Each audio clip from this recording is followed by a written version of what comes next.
अंतर भरा कृतज्ञता प्रदान करुच्चे जय गुरु निवेदन करू। परम दयाल जीवन स्वामी प्रिय परम युग पुरुषोत्तम श्री श्री ठाकुर परम आराध्या जगत जननी श्री श्री बड़मा परम पूज्यपाद श्री श्री बड़दा परम पूज्यपाद श्री श्री आचार्य देव चतुर्देव श्रीपाद पंकजरे मोर अनंत कोटि भक्तिपूर्ण प्रणाम निवेदन करुच्चे। इष्ट परिवार समस्त श्रीपाद पंकजरे मोर यथायोग्य प्रणाम और भक्ति निवेदन करुच्चे।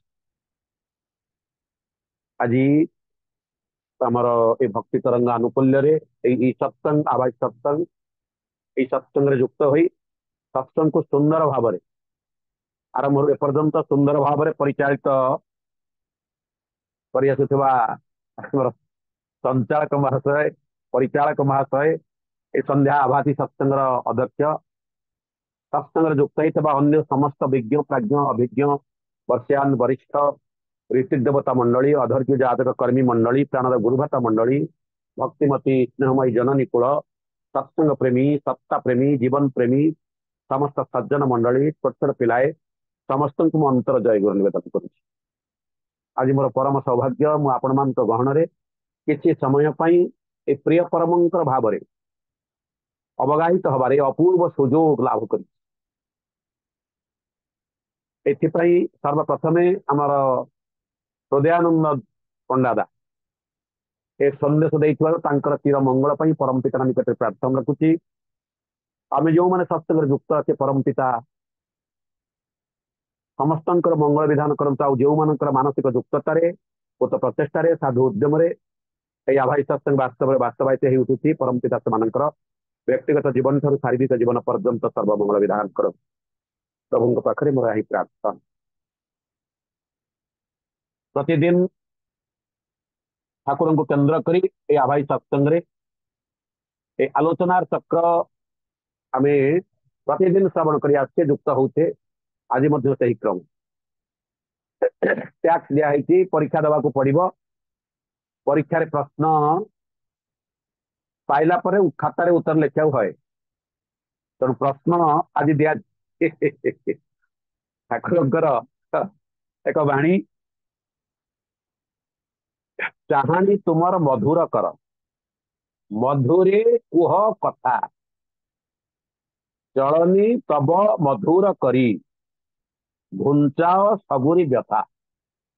अनुसूची ग्रंथर प्रथम खंड बाणी चमत्कार बाणी है ठाकुर आम मान प्रति जो मैंने आम परम पिता दीक्षार दीक्षित हो जीवन को अतिबाहित करने को चेष्टा करुचे दीक्षार दीक्षित होचे आम मान जीवन को सर्वांग सुंदर करने आम मान सबकि परिमार्जित कर सुरे परिणत करने ठाकुर आम को विधान देइछन और निजे कर देखई देइछन। ए दुनिया रे देखा जाइछि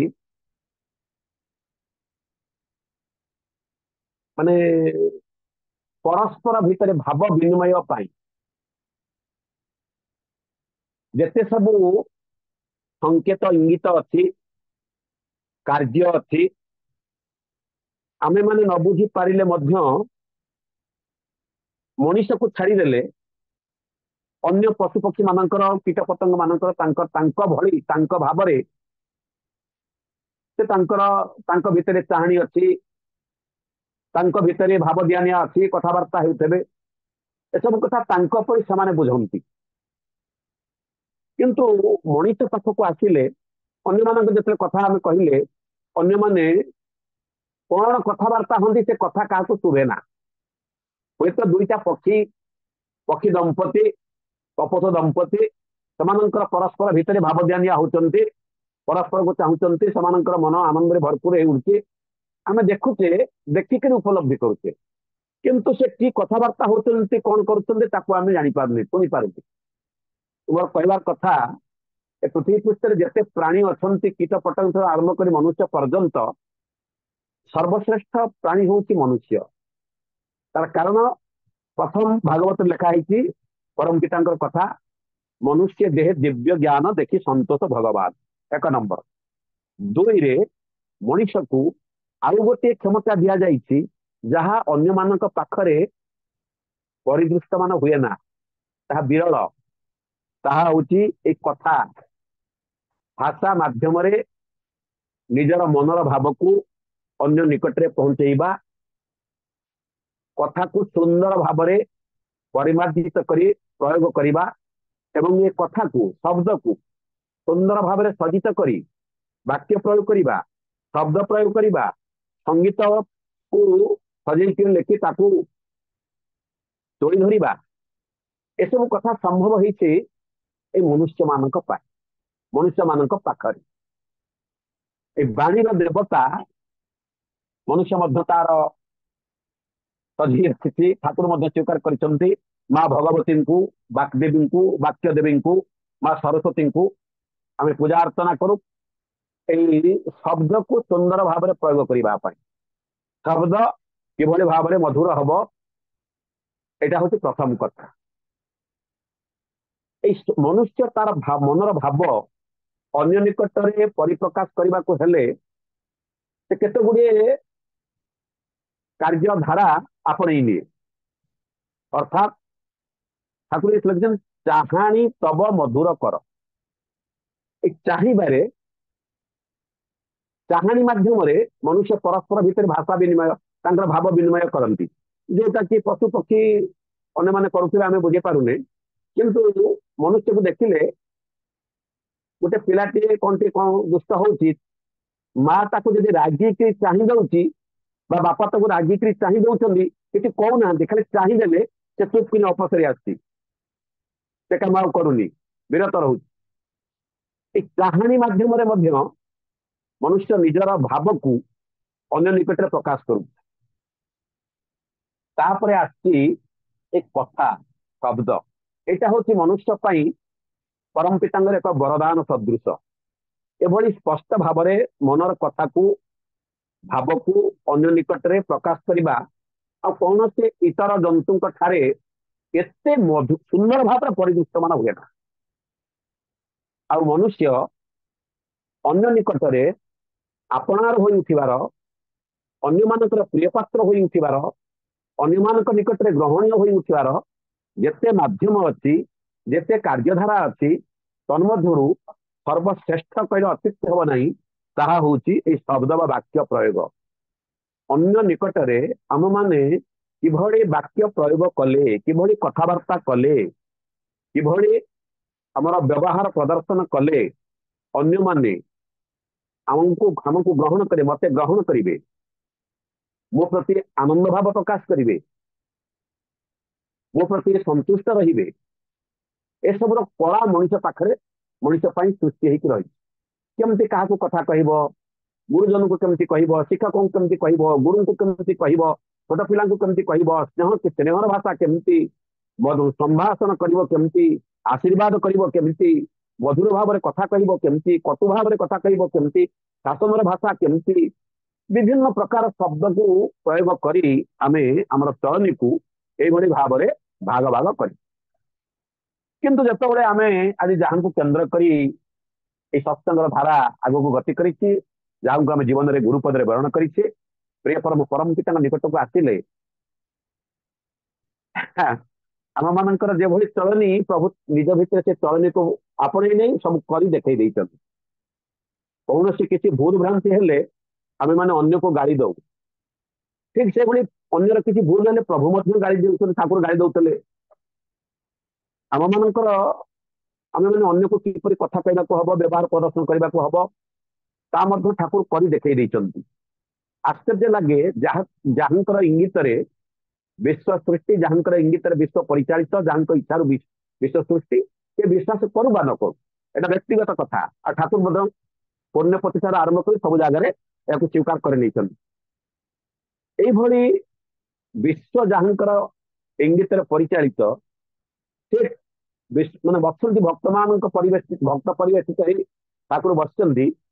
ଯଦି ଗୁଆ ଖଣ୍ଡେ ଖାଇବାକୁ ଇଚ୍ଛା ହେଲା, ଠାକୁର ଭକ୍ତ ମାନଙ୍କର ପରମିଶନ ନେବେ, ଟିକେ ଗୁଆ ଖଣ୍ଡେ ପାଟିକି ପକେଇବି, ଲବଙ୍ଗ ଟିକେ ପାଟିକି ଦେବି, ଟିକେ କର ଲେଉଟେଇବି, ଏପଟକୁ ଯଦି ସେପଟକୁ କର ଲେଉଟିବାକୁ ହୁଏ, କର ଲେଉଟେଇବି, ଟିକେ ବାଥରୁମ ଯାଇପାରିବି।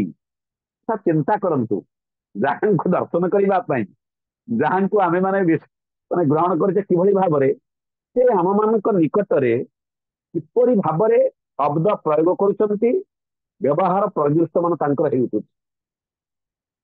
ଏଟା ଖାଲି ସେ ଭାଷାରେ ଆମମାନଙ୍କୁ କରିବା ପାଇଁ କହିନାହାନ୍ତି।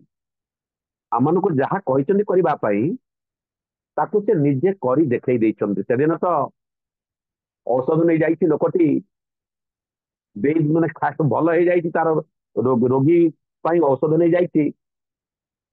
ଠାକୁର କହିଛନ୍ତି କଣ ହେଲା ମତେ ଖବର ଦବୁ। ସେ ଲୋକଟି ଆସିକି ଖବର ଦେଇପାରିନି, କାର୍ଯ୍ୟ ବ୍ୟସ୍ତତା ନେଇଯାଇଛି, ଏକା ସାଙ୍ଗେ ଭଲ। ଠାକୁର ଅପେକ୍ଷା କରିଛନ୍ତି, ଏପଟ ସେପଟ ହଉଛନ୍ତି, ରୋଗୀ ଘର ପାଖକୁ ଯାଇଛନ୍ତି ମଧ୍ୟ। କାଳେ ରୋଗୀ ଘରକୁ ଗଲେ କିଏ କଣ ଭାବିବ, ଇଏ ଏଭଳିଆ କାହିଁକି ଆସିଛନ୍ତି ମନରେ। ଯୋଉ ଲୋକକୁ କହିଛି ତାକୁ ଅପେକ୍ଷା କରିଛନ୍ତି। ଦିନେ ଯାଇଛି, ଦି ଦିନ ଯାଇଛି, ସେ ଲୋକଟି ଆସିନି। ତିନି ଦିନ ସେ ଲୋକ ତାର କାର୍ଯ୍ୟଭାର ଯାଉଛି, ଠାକୁର ତାକୁ ଦେଖିଲେ, ତାକୁ ପାଖକୁ ଡାକିଲେ, ଡାକିକି ତାକୁ ଗାଳି ଦଉଛନ୍ତି। ସେ ଖୁଣ୍ଟକୁ ଆଉଛି, ଗୋଟେ ଗଛକୁ ଆଉଛି, ଠିଆ ହେଇକିରି ଗାଳି ଶୁଣୁଛି। ଠାକୁର ଗାଳି ଦଉଛନ୍ତି। ଗାଳି ଦେଲା ପରେ ମାନେ ଗାଳି ଦଉଛନ୍ତି, ଯୋଉ ଖବରଟା ଠାକୁରଙ୍କୁ ଦବା କଥା ସେ ଦେଇ ନଥିବାରୁ ଠାକୁର ସେଥିପାଇଁ ସେ ଲୋକଟିକୁ ଗାଳି ଦଉଛନ୍ତି। ଏଭଳି ଭାବରେ ଠାକୁର ଗାଳି ଦଉଛନ୍ତି। ଗାଳି ଦେଇ ଦେଇ ଠାକୁର ଯେତେବେଳେ ଗାଳିକି ବନ୍ଦ କରିଦେଲେ, ଆଉ ଗାଳି ଦଉନାହାନ୍ତି, ସେ ଲୋକଟି ଯୋଡ ହସ୍ତରେ ଆଖିରେ ଲୁହ ଗଡେଇ ଠାକୁରଙ୍କୁ ଅନୁରୋଧ କରୁଛି, ଠାକୁର ମତେ ଆଉ ଟିକେ ଗାଳି ଦିଅନ୍ତୁ, ମତେ ଆଉ ଟିକେ ଗାଳି ଦିଅନ୍ତୁ, ଠାକୁର ମତେ ଆଉ ଟିକେ ଗାଳି ଦିଅନ୍ତୁ। ଆପଣଙ୍କର ଗାଳି ଏତେ ମଧୁର,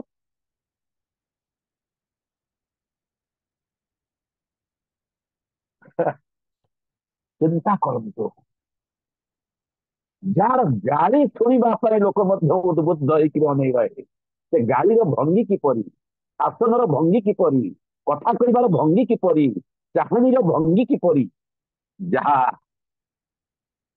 ଅନ୍ୟମାନଙ୍କୁ ଆଜି ବିଶ୍ୱକୁ ମୁଗ୍ଧ କରିଛି। ଏଇଟା ଖାଲି ଠାକୁରଙ୍କ ପାଇଁ ନୁହେଁ, ଠାକୁର ଆମ ମାନଙ୍କୁ ସେଇ ଧାରାରେ, ସେଇ ଭାବରେ ପରିଚାଳିତ ହବା ପାଇଁ ଆମମାନଙ୍କୁ ତାଙ୍କ ବାଣୀ ମଧ୍ୟରେ ତୋଳି ଧରିଛନ୍ତି। ଏଇ ସୁନ୍ଦର ବାଣୀ, ଚାହାଣୀ ତୁବ ତବ ମଧୁର କର। ଏ କଥାଟାକୁ ବୁଝିବା ପାଇଁ କାହା ପାଖରେ ଅସୁବିଧା ନାହିଁ। ମଧୁର ଶବ୍ଦର ମଧୁରୁ ମଧୁର ହେଇଛି। ମଧୁ ମାନେ ମହୁ, ମଧୁ ମାନେ ମହୁ, ମହୁ ମାନେ ଆମେ ଯୋଉଟାକୁ ଔଷଧ ରୂପରେ ସଂଗ୍ରହ କରିକି ଖାଉଛୁ, ଜାଣିଛନ୍ତି ସମସ୍ତେ, ଆପଣ ଜାଣିଛେ, ଏକ ଦ୍ରବ୍ୟ ଯାହାର ସ୍ୱାଦ ଅମୃତ ତୁଲ୍ୟ, ମଧୁ ଭଳି ଲାଗେ। ତେଣୁ ଠାକୁର ସେଇ ମଧୁ ଶବ୍ଦ ବ୍ୟବହାର କରିଛନ୍ତି। ମଧୁ ଖାଇଲେ ପାଟିକୁ ଯେଭଳି ସୁସ୍ୱାଦ ଲାଗେ, ସୁନ୍ଦର ଲାଗେ, ଠାକୁର କହୁଛନ୍ତି ତୁମମାନଙ୍କର ଚାହାଣୀ ଆଉ ତୁମମାନଙ୍କର କଥା এইଭଳି ମଧୁ ଭଳି ହବା ଦରକାର। ଅର୍ଥାତ୍ ମିଷ୍ଟ ହବା ଦରକାର, ମିଠା ହବା ଦରକାର, କଟୁ ହବ ନାହିଁ। କାହାକୁ କିଛି ଏଭଳି କଟୁ କଥା କୁହ ନା, ଯେଉଁ କଥା ଶୁଣି ତାହା ମନରେ ଦୁଃଖ ସୃଷ୍ଟି ହୁଏ। ଏହା ପାଇଁ ଠାକୁରଙ୍କର ବିଭିନ୍ନ ପ୍ରକାର ଉଦାହରଣ ରହିଛି। କିଭଳି କଥା କହିଲେ, କଥା କହିବାକୁ ହବ, ଠାକୁର କରିକି ଦେଖେଇ ଦେଇଛନ୍ତି। ଠାକୁର ଚାହାଣୀ ତୁମ ମଧୁର କର। ଆପଣ ମାନେ ଦେଖିବେ ଆମ ଘରେ ଚାରି ପାଞ୍ଚଟା ଖଣ୍ଡେ ବିଲେଇ, ସବୁ ପାଞ୍ଚ ଛଅଟା ଖଣ୍ଡେ ଅଛନ୍ତି। ବାହାରୁ ଆସିବେ, ଆମ ଘରେ ଖାଇବେ ପିଇବେ ଯାଉଛନ୍ତି। ଆଜ୍ଞା କିଛି ନାହିଁ ତାଙ୍କ ପାଇଁ, ଆଜ୍ଞା ସବୁ କରାହେଇଛି, ଇଏ କରୁଛନ୍ତି। ଆଜ୍ଞା ଆଶ୍ଚର୍ଯ୍ୟର କଥା, ସେ ବିଲେଇ ମାନେ ଆସିକିରି ଗେହ୍ଲେଇ ହେବେ, ଆପଣଙ୍କ ଗୋଡ ତଳେ ଘଷି, ଗୋଡ ପାଖରେ ଘଷି ହେବେ, ଖାଇବାକୁ ମାଗିବେ।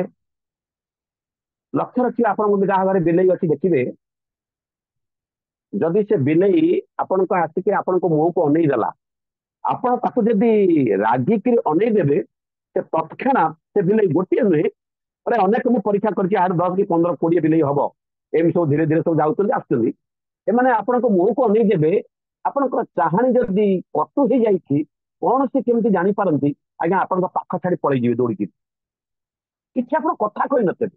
ଏଇଟା ମାନେ 100ରୁ 100 ଠିକ ଆଜ୍ଞା, ମୋର ନିଜସ୍ୱ ଅନୁଭୂତି। ବିଲେଇ, ବାହାର କୁକୁର ମଧ୍ୟ, ତାକୁ ଯଦି ଆପଣ ମାନେ ଚଳନୀତା ଆସି ଆପଣଙ୍କର ଚଳନୀକୁ ଏଭଳି ଭାବରେ ଆପଣ ଗାଡି ନେଇକି ଦୌଡ଼ି ଆସିବେ, କୁକୁରଟା ଆସି ଦୌଡ଼ି ଆସିବ। ତାକୁ ଯଦି ବ୍ୟବହାର ମାନେ କଟୁ କଥା କହିଦେବେ, ହେକ୍ କରି ତାକୁ ରାଗିକିରି କହିଦେବେ, ସେ ଠିଆ ହେଇଯିବ ଆଜ୍ଞା, ଆଉ ପାଖକୁ ଆସିବନି। ଆଉ ଯଦି ମାନେ କିଛି ନ କହୁଛନ୍ତି, ସେ ଆସି ଆପଣଙ୍କ ପାଖ ଶୋଇ ପଡୁଛି, ଲାଙ୍ଗୁଡ ହଲଉଛି, ଗୋଡକୁ ଆପଣଙ୍କୁ ଟେକି ଦଉଛି, ଇତ୍ୟାଦି ଇତ୍ୟାଦି। ପଶୁ ହେଇ ସେମାନେ ଆମ ମାନଙ୍କର ଚାହାଣୀକୁ, ଚଳନୀକୁ କରିପାରୁଛନ୍ତି, ବୁଝି ପାରୁଛନ୍ତି। ଟିକେ ଅନେଇଲେ ସେମାନେ ପଳେଇ ଯାଉଛନ୍ତି।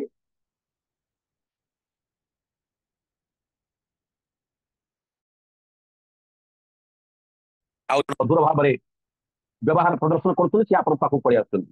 ଯଦି ଆପଣଙ୍କର ବ୍ୟବହାରରେ ଚାହାଣୀରେ ପଶୁ ସନ୍ତୁଷ୍ଟ ହେଇଯାଉଛନ୍ତି, ତାହେଲେ ମଣିଷ କଣ ସନ୍ତୁଷ୍ଟ ହେବେନି? ଏଥିପାଇଁ ଠାକୁର କହୁଛନ୍ତି ମଣିଷ ପାଖରେ ତୁମର ଚାହାଣୀ, ତୁମର କଥା କିଭଳି ହେଲେ ତୁମେ ତାର ହୃଦୟରେ ବାସ କରିବ, ଏକଥା ଠାକୁର କହୁଛନ୍ତି। ମଧୁର ମାନେ ମିଠା, ମିଠାଳିଆ। ଠାକୁର ଆଉ ଗୋଟେ ବାଣୀରେ ଆଉ ଗୋଟେ ଜାଗାରେ କହିଛନ୍ତି କେମିତି କଥା କହିବ। କଥା କହିବାର ଧାରା ବା ଭଙ୍ଗୀ ଠାକୁର ଆମକୁ ଶିଖେଇ ଦେଇ କହୁଛନ୍ତି, কথায় বলবে গুড়ের মতন, লিপ্তে হবে গায়, মিষ্ট কথা রুষ্ট হেলে ওলটা পানে ধায়। মানে কথা মিঠা কই কুহ, যদি মিঠা কথাটা যদি রুষ্ট হয়ে উঠিলা বা শক্ত হয়ে উঠিলা, ঠাকুর কହୁଛନ୍ତି শক্ତ ହେଲେ, କର୍କଶ ହେଲେ ଓଲଟା ପଥରେ ଯିବ।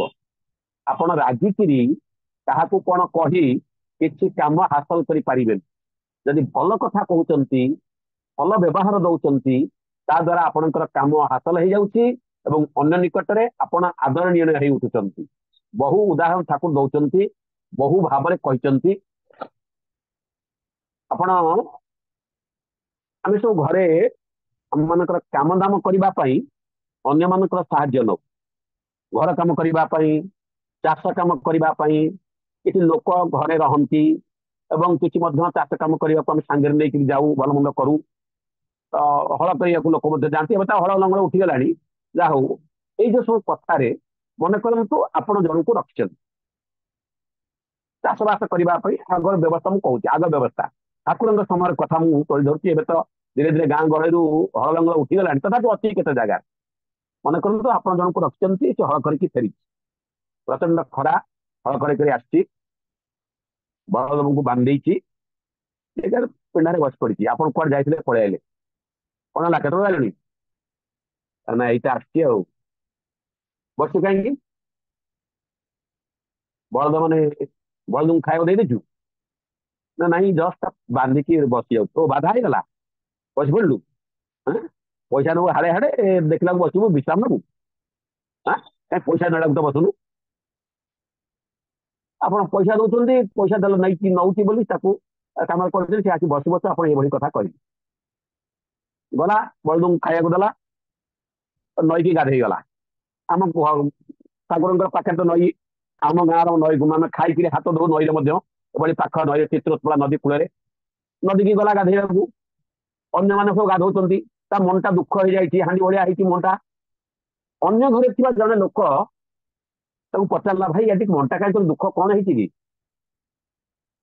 ସେ କଣ ଉତ୍ତର ଦବ ସେ ଲୋକ କତିରେ କହିଲେ?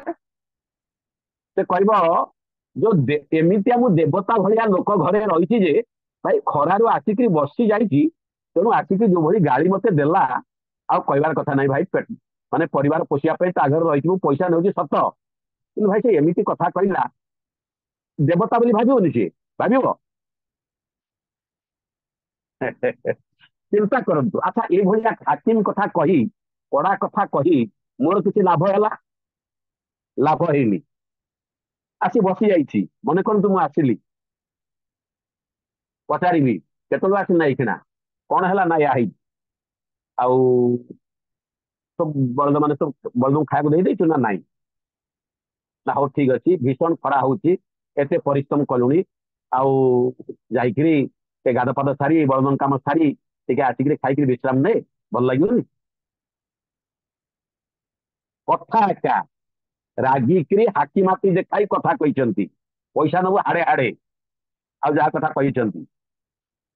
गला आपण ना से अमक घरे 2 अक्षर 14 अक्षर पर्यटन लगे अन्य जनक आगे से कहला एमतिया लोक घर रही मत ये व्यवहार दौर कि जदि कथा कही था बापारे धनरे ए खरारे आसचु टे बसीचु टे विश्राम नहीं जाकर गाधपाद कर खाई विश्राम देले आहरी भल हम सी आनंद बलदेव काम सारी नदी की गाधेवा जीव गाधेवा जाए गाधौची जदि आपण विरुद्ध में किसी किए कथा कौन शुणिला से दांत लगे कौन कहलु हाँ मोर मालिक ना एमती कथा कहूँ देख से केमती व्यवहार मत दिखती मोर सुख दुख हमें मोर परिवार कथा बुझती मोर पुओ झीर कथा बुझती मोर सुख दुख साथी हमें मुझे बसु बसु मत कथा कहते हाँ तू कौन ना से भाया लोक निंदा कौन निजर केत कले कथा यही मिठा कथा विपद कही मधुर व्यवहार सबुदिन निजर कर निजर अहंकार को सब्यस्त करने कथा कहबार भंगी जानी नड़ा कथा कही बाहादुरी देखई जो अन्य मान निकट में आपणकर पर्सनालीटी को आप बढ़ेवा चेष्टा करती भाविले आपणकर पर्सनालीटी गॉडली पर्सनालीटी बोधे हो हम या ठाकुर से बाणी दौरान कथा कह गुड़ भलिया मेसी हो देहरे मधुर कथा सख्त हेले उल्टा पथे धाए रे से लोकटा तो निजर कर पारे बर शत्रु कर करदे आम अंतर भितर सदा सर्वदा मो प्रति से रुष्ट मनोभावापन्न ही चलो मोर व्यवहार जो मोर चाहाणी जो ठाकुर से कहते तुम्हें माने संसार रे अन्य मान निकट में महु मनीष हो उठ मिठा मनीष हो उठ जो मिठा पड़े गुड़ टिके पड़े तार चतुर्पार्श्व पिंपुड़ी जंदा जो घेरिकी गुड़ को खाइबा चेष्टा करती तुम मान चतुर्पार्श्व लोक एभली घेरी धरतु जो तुमको छाड़ा को नाराज होते सतरे होता ठाकुर बाणी देती ठाकुर परिवार को चिंता कले देखिले घर को जीवे ठाकुर ठारू ए पर्यंत से लीला देखु कि चली सज्जा त्याग पर प्रार्थना को आसबे प्रार्थना जिते बड़े घरे खाइबे ठाकुर आरंभ कर विश्राम ने समय छाड़देले बाहर को आसवा क्षणी केते लोक अपेक्षा कर घेरी धरवाई आज आचार्य ठाकुर आरंभ कर पूर्व पूर्व फेरती केते बड़े सामान्य फांका अच्छी पाखे घर को जीवा मैंने जो जाती से समय तक छाड़देले घर बाहर को आसवा क्षणी केते बड़े लोक पाखे फांका था कहीं बहु मनीष सी मिठा मनीष जहाँ छंद लाभ करने जहाँ को देखापी जहाँ कथा शुणापी आम मैंने चातक परी अपेक्षा करूँ ये होती आज आचार्य परंपरार वास्तवता कि व्यवहार कि कथा कि शासन कर मान के मधुर भाव देखिले कि मधुर भाव से दिन मन पड़ू ठाकुर गोटे जीवन घटना हिमायतपुर चलत बर्तमान फेरी आश्रम आद्य जुगर कथा सत्संग आद्य जुगर कथा से आश्रम विभिन्न प्रकार कार्य चालू थाए ये व्यवहार किपर प्रदर्शन करेंगे ए बाणीर सारांश हूँ आम मानकर चाहाणी चिंता चेतना वाक्य व्यवहार सुंदर हवा उचित एकदम मधुर हवा उचित किपरि हवा दरकार ठाकुर कर देखदेले चाहाणी तुम मधुर बुझीपार आपण मैंने कथा तुम मधुर हवा दरकार चलनी से चलनी चलनी माने कार्य धारा जो भाव में आम कार्य करूँ ताहा जमती सुंदर हो उठे अर्जन एपटू शास्त्र कार्य सुंदर समापन ऐसा न देखी बुझब तुम लोकर दक्षता केमन ठाकुर घटना कहूँ कि कथा कहवा आमर व्यवहार को आम जब 100 भाग करवा 90 भाग एक कथा उपर निर्भर कर शब्द उपर शब्द को कथा को श्रवण कर अन्य माने आम प्रति किभली व्यवहार प्रदर्शन करेंगे आपण मैंने चिंता करेंगे अन्य मानक जदि आम अन्य मानक कथार अन्य मानक ताली दबा ताली बजेबा आम पाइबा कौन से ताली पाइबा ଯଦି ଅନ୍ୟମାନଙ୍କୁ ମୁଁ ଗାଳି ଦିଏ ପାଇବି କଣ? ସେ ଗାଳି ପାଇବି।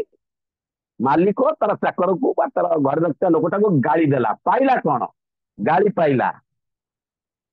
ମାଲିକ ତାର ଘରେ ରଖିଥିବା ଲୋକଟାକୁ ପ୍ରଶଂସା କଲା, ଆ ପଦ କହିଲା, ପାଇଲା କଣ? ପ୍ରଶଂସା। ମୁଁ ଯଦି ଅନ୍ୟମାନଙ୍କ ପାଇଁ ତାଳି ଦିଏ ତାଳି ପାଇବି, ଅନ୍ୟମାନଙ୍କୁ ଗାଳି ଦେଲେ ଗାଳି ପାଇବି। ଯାହା ତୁମେ ତ୍ୟାଗ କରିବ ତାହା ଉପଭୋଗଟାକୁ ଲେଖୁଛନ୍ତି।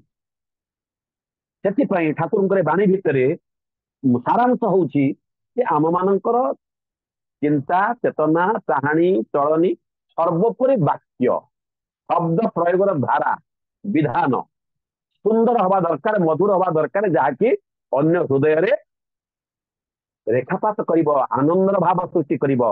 ଆଉ ଯଦି ରେଖାପାତ କରିକି ଦୁଃଖର ଭାବ, କ୍ରୋଧର ଭାବ ସୃଷ୍ଟି କଲା, ମହାଭାରତ ସୃଷ୍ଟି ହବ। ଅନ୍ଧଙ୍କର ପୁଅ ଅନ୍ଧ, ଗୋଟିଏ ଶବ୍ଦ ଦେଖନ୍ତୁ ନା କଣ କରିଦେଲା, ତେଣିକି ଯାଉଛି। ଠାକୁରଙ୍କ କଥାକୁ ଆସନ୍ତୁ।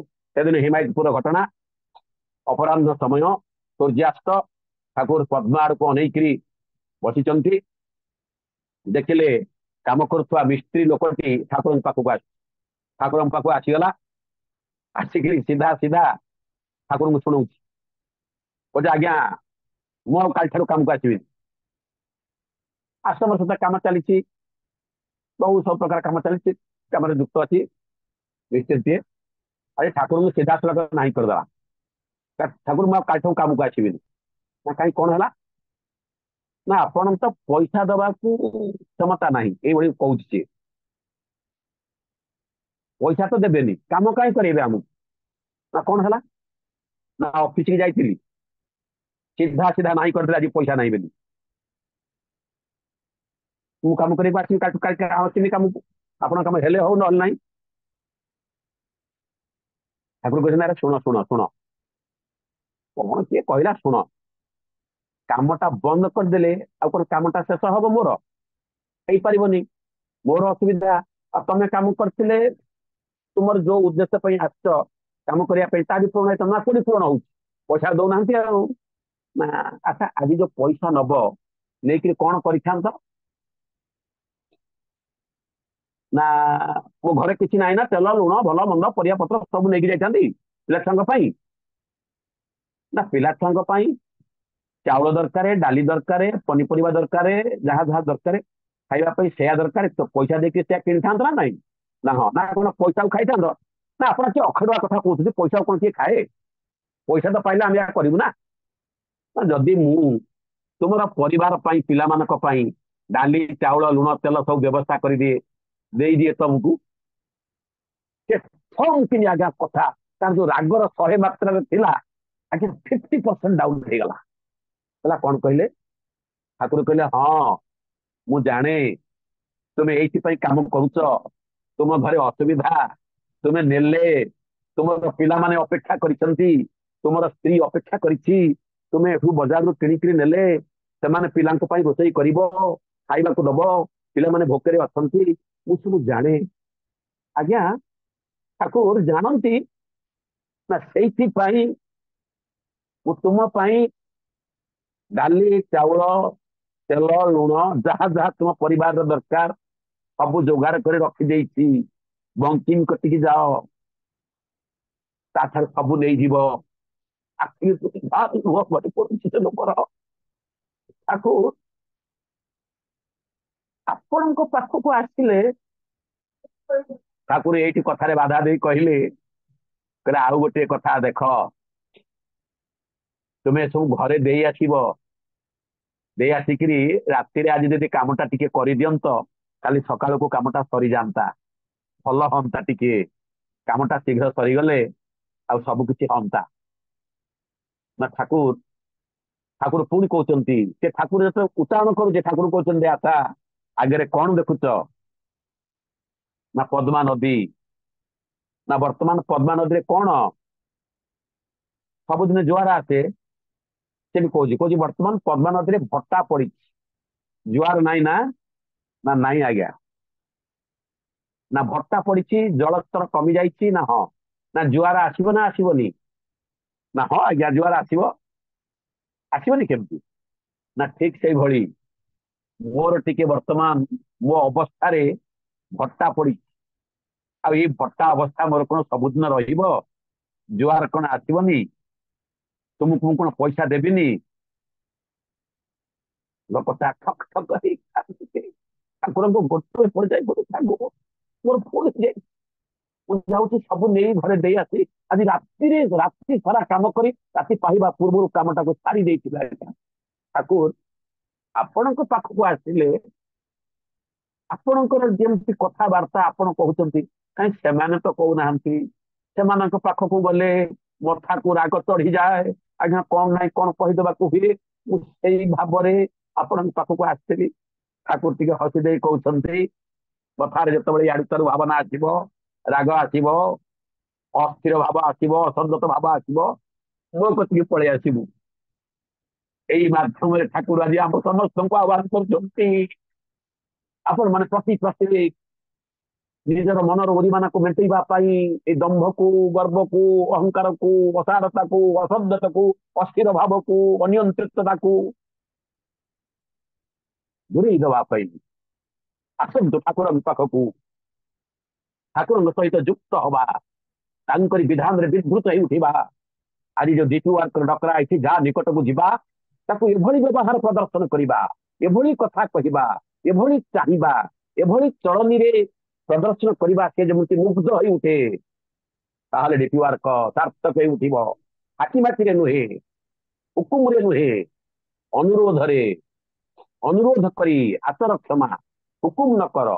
ହୁକୁମ କରିବାକୁ, ହୁକୁମ ଦେବାକୁ ଗୁରୁଙ୍କ ମନା, ଅନୁରୋଧ କରି ଆଚର କ୍ଷମା। ତେଣୁ ଆସନ୍ତୁ ସମସ୍ତଙ୍କୁ ସେଇ ଅନୁରୋଧ ଭଙ୍ଗୀରେ, ବହୁ କଥା ଅଛି, ବହୁ ସମୟ ଯିବ କହିବା ବେଳକୁ ସମୟର ସଂକ୍ଷିପ୍ତ ସମୟ ହେଇ ଆସିଲାଣି। ଆମେ ସେଇ ବ୍ୟବହାରକୁ, କଥାକୁ ଆମ ମାନଙ୍କରେ ଏଭଳି ମଧୁର କରିବା ଉଚିତ, ଯାହା ଠାକୁରଙ୍କ ଠାରୁ ଶିଖିଛେ। ଲୋକ ଅନ୍ୟମାନେ ଆପଣାର ହେଇ ଉଠିବେ, ନିଜେ ଧନ୍ୟ ହବା, ପରିବାର ଧନ୍ୟ ହବ, ଭବିଷ୍ୟତ ଜୀବନ ସୁନ୍ଦର ହେଇ ଉଠିବ, ଶୃଙ୍ଖଳିତ ହେଇ ଉଠିବ, ପରିବେଶ ଇଷ୍ଟମୟ ହେଇ ଉଠିବ, DP ୱାର୍କ ସାର୍ଥକତାରେ ଉପନୀତ ହେଇ ଉଠିବ। ଆନନ୍ଦରେ ସମସ୍ତେ ମିଶି ଗାଇ ଉଠିବା, ବନ୍ଦେ ପୁରୁଷୋତ୍ତମମ୍, ବନ୍ଦେ ପୁରୁଷୋତ୍ତମମ୍, ବନ୍ଦେ ପୁରୁଷୋତ୍ତମମ୍।